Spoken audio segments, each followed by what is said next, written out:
আজকে step up dance গ্রুপে আজকে যারা ডান্স শিখতে আসছে, কেন আসছে, গুরুটা কে, কেন, কিরকম ভাবে শিক্ষা দেবে, অবশ্যই তাই তার এই এতদিনের জার্নিটা যা শুরু যেখান থেকে হয়েছিল একটা ছোট্ট এভি আপনাদেরকে দেখাই, আশা করছি খুব ভালো লাগবে।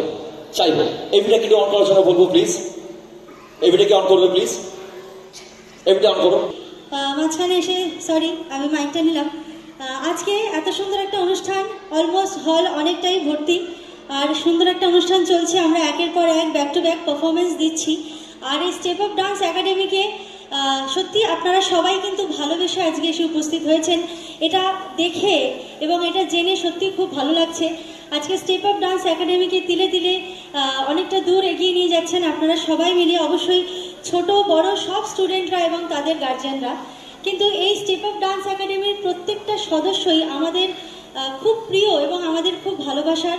তাই এই স্টেপ আপ ডান্স একাডেমির যে স্যার, আমরা সবাইকে যেটা জানি সাগর স্যার, আমরা সবাই চিনি, সবাই ভালোবাসি, কিন্তু তার আজকে এই সাগর স্যার হয়ে ওঠাটা কিন্তু এতটা সোজা ছিল না, জার্নিটা এতটা সহজ ছিল না। অনেক বাধা বিপত্তি, অনেক কিছু এসেছে তার জীবনে। আপনারা যেহেতু আমাদের পরিবারের সদস্য, তাই আপনাদের সঙ্গে একটা ছোট্ট এভির মাধ্যমে কিছুটা আমরা শেয়ার করে নিচ্ছি এবং তারপরে অবশ্যই স্পেশাল পারফরমেন্স। আমরা এবার একটুখানি স্ক্রিনে নজর রাখবো এবং শুনবো যে সাগর স্যারের কি গল্প। 1999 বলিউড ইন্ডাস্ট্রিতে নতুন হিরো এন্ট্রি নিল ঋত্বিক রোশন। সিনেমা আসে কহো না প্যার হ্যায়। এই সিনেমায় দুটি জনপ্রিয় গান, এক পল কা জিনা আর অন্যটি সিতারো কি মেহফিল মে গুঞ্জেগা তারানা। যখন এই দুটি সুপারহিট গানে গা ভাসাচ্ছে উত্তাল ঋত্বিক প্রেমী, তখনই এই সিতারো কি মেহফিল গানের একটি বিশেষ লাইন, मैं हूँ सागर तुम हो किनारा, এই লাইনটি যেন তার জন্যই তৈরি করা হয়েছিল। আর এই গানের হাত ধরে পথ চলা শুরু হলো এক রাইজিং ডান্সিং স্টার, হাওড়ার জুনিয়র ঋত্বিক। জুনিয়র ঋত্বিকের ক্রেজ বাড়তে থাকলো, অডিয়েন্স যতই পছন্দ করতে থাকলো জুনিয়র ঋত্বিকের পারফর্ম ততই হিট ডান্সিং শো পারফর্ম করতে থাকলো। 12 বছর বয়সের একটা ছেলের কাছে নাচ শিখতে চায় অনেকে, প্রায় 90 জনেরও বেশি স্টুডেন্টস তখনই শুধুই তার নাচের অঙ্গভঙ্গি শিখতে চায় তার কাছে। এইভাবে চলতে থাকে, কিন্তু চোখে স্বপ্ন থাকে আরো বড় কিছু অ্যাচিভ করতে হবে তাকে। শুরু হলো বাংলার জনপ্রিয় চ্যানেল জি বাংলাতে dance Bangla dance reality show. সবাই যখন এই রিয়ালিটি শোতে পার্টিসিপেট করার জন্য দৌড়াচ্ছে, তার ইচ্ছা কোরিওগ্রাফার হওয়ার। কিন্তু এত সহজে তো সুযোগ পাওয়া যায় না, কারণ গ্ল্যামার জগতে সুন্দর হওয়াটা খুব জরুরি। পরে হয় তার গুণের বিচার।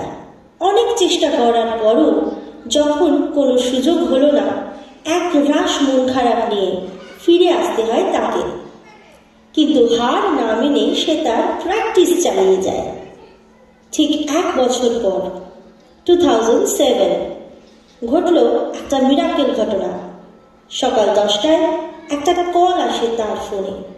ওপার থেকে কথা আসে, হ্যালো, সুমিত কথা বলছি, Zee Bangla reality show dance Bangla dance থেকে। তুমি কি পার্টিসিপেট করতে চাও? তাহলে চলে আসো হাজরা মোড় মহারাষ্ট্র নিবাসে। আবারও একটা স্বপ্ন নিয়ে শুরু হলো নিউ জার্নি। কিন্তু এখানেও ঘটে গেল আরও একটা অঘটন।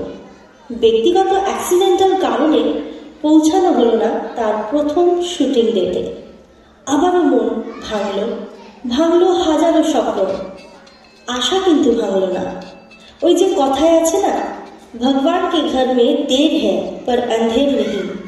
তাই আবারও একটা সুযোগ এলো, কিন্তু এই সুযোগটা এলো as a backup dancer, participate হওয়ার কিন্তু নয়। এবার আর কোনো বাধা না মেনে সে শুরু করলো প্রথম টিভি চ্যানেলের জার্নি। একটি এপিসোডে সেরা হলো একটি পারফরমেন্স নীল নীল রাজার দেশে, জিতে নিল সেরা সেরা ব্যাকআপ ডান্সারের খেতাব। মহাগুরু মিঠুন চক্রবর্তীর মুখে শুনল, ফুল ফুটুক না ফুটুক আজ বসন্ত। তবুও যত সময় যাচ্ছিল জার্নিটা যেন আরো কঠিন হয়ে উঠছিল তার কাছে। অনেক অপমান সহ্য করতে হচ্ছিল, এমনকি গায়ের রঙের কারণেও তাকে অনেক কথা শুনতে হলো। কিছু পারফরমেন্স থেকে বঞ্চিতও করা হলো তাকে। জার্নি তো শুরু হলো ব্যাকআপ ডান্সারের, কিন্তু কোরিওগ্রাফার হওয়া তো আর হলো না। স্টেজের পাশে মন খারাপ করে দাঁড়িয়ে থাকা ছেলেটার জীবনে তখনই এন্ট্রি নিল ওই সিজনের চ্যাম্পিয়ন কোরিওগ্রাফার সোনু স্যার। বললেন, অ্যাসিস্ট করবি আমার? কোনো কথা না ভেবে এক কথায় রাজি হলো সে। শুরু করলো তার dream journey to be a choreographer. তকমা লাগলো as an assistant choreographer of dance Bangla dance reality show 2008। এরপর আর ফিরে তাকাতে হয়নি তাকে। পরপর করতে থাকে হিট রিয়ালিটি শোজ আরো অনেক অন্য চ্যানেলে, ইটিভি বাংলা, স্টার জলসা, কালার্স বাংলা, শান বাংলা, এইসব চ্যানেলে। শোজ হয় টলি ভার্সেস বলি, প্রথমা, নাচবে টলি, তাক দিনাধীন, বৌদিমণির মতো popular reality shows. Bengal music league, BML, ETV Bangla groomer হিসাবে সুযোগ আসে। কোরিওগ্রাফার তো হওয়া হলো, কিন্তু বিনা ডান্সার কোরিওগ্রাফার তো সম্পূর্ণ নয়। তখন তার হাতে হাত মিলিয়ে এগিয়ে এলো তার স্টুডেন্টস ভিকি, বাবাই, পুলক, সঞ্জয়, আরো অনেকে। এরপর একের পর এক টলিউড অ্যাক্টর জিৎ, দেব, শ্রাবন্তী, সোহম, স্বস্তিকা, বনি কৌশানী, শুভশ্রী এদের কোরিওগ্রাফার করতে থাকে। এছাড়াও কিছু হিট সিনেমা যেমন বস, চিরদিনই তুমি যে আমার, সেদিন দেখা হয়েছিল, পাগলু, খোকা বাবু, বাঘবন্দি খেলা, এই সমস্ত সিনেমাতে কাজ করার সুযোগ পেল সে। স্টার জলসা লিডিং সিরিয়াল ভজ গোবিন্দ, কলের বউ, কালার্স বাংলা চ্যানেলে কোনে বউ, আরো অনেক মেগা সিরিয়ালে কাজ হয় অ্যাজ আ ডান্স কোরিওগ্রাফার। জয় হো অ্যাওয়ার্ড শো এবং আরো রিয়ালিটি শো এর কাজ সে করতে থাকে। এভাবেই চলতে থাকে তার জার্নি। কিন্তু মানুষের জীবনে উতরাই চড়াই যেমন আসতে থাকে, তার জীবনেও হঠাৎ নেমে আসে কিছু খারাপ সময়, এবং বেশ কিছুটা সময় সে নিজেকে সরিয়ে ফেলে তার স্বপ্নের এই জগৎ থেকে। কোরিওগ্রাফার হওয়ার ইচ্ছাটা পূরণ হলেও অধুরা রয়ে গেল তার নিজস্ব একটা ডান্স স্টুডিও একাডেমি খোলার স্বপ্নটা। এতটা খারাপ সময় যখন সব আশা তার জীবন থেকে চলে গিয়েছিল, ঠিক তখনই লাইফে এন্ট্রি নিল আবারও একটা চরিত্র, সুস্মিতা, বর্তমানে যে তার স্ত্রী, যে তার স্বপ্নগুলোকে নিজের করে দেখতে শুরু করে তার হাতে হাত রেখে তৈরি করে তাদের নিজস্ব dream dance academy and studio, step up dance academy, যেখানে আবারও ছোট থেকে বড় সব শিক্ষার্থীরাই নাচ শিখতে আসে।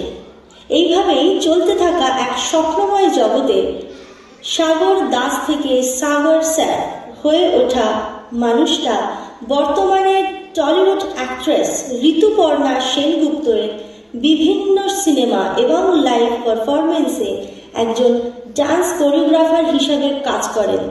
আপনার আমার সকলের পরিচিত সাগর স্যার।